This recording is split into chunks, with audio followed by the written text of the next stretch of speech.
Hello everyone, welcome back. Today I wanted to share this really cool ink from Monteverde in their gemstone collection. This one is called Erinite, and I put it in this little vial before giving the bottle to a friend who's a geologist, so I think she'll enjoy that. It's an ink named after a gem or a mineral, and they also have a number of other gemstones. The other ink that I got was called Topaz. So I'll be putting out a video soon with that color as well. It's a bright orange color. So this ink is a pretty solid light green, almost like a aqua color, and it has a little bit of shading potential, but for the most part it's just a very solid, reliable, smooth ink.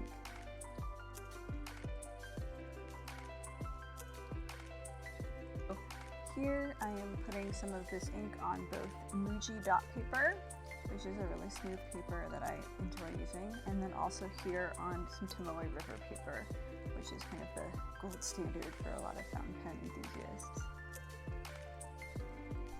I do apologize for things changing color with my camera. This is the first time I'm filming in this location, and my desk is in a back of a very dark room, so any time of slight light fluctuation had a really big impact on the light conditions, and then my camera was like trying to auto adjust and it didn't do a great job. So I have since changed where I am now filming my videos, but I apologize for the kind of adjustments in the light. But for the chromatography, you can see that this is a bright teal kind of blue and a mellow lime green color blended together to get the Erinite hue.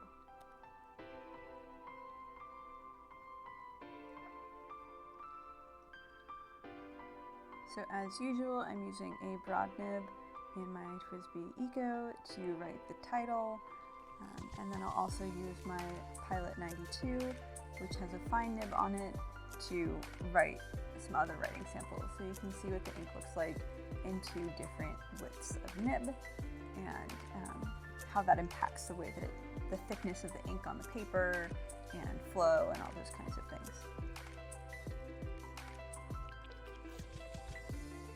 For my quote choice, I picked part of a sonnet by Pablo Neruda, and in one page I wrote it in Spanish and the other I wrote it in English.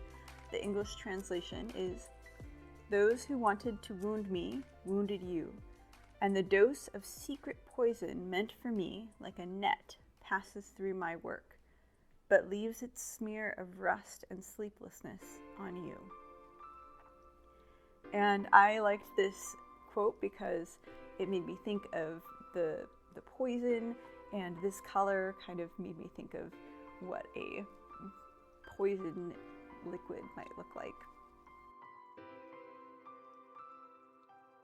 So I decided to draw this little bottle of poison.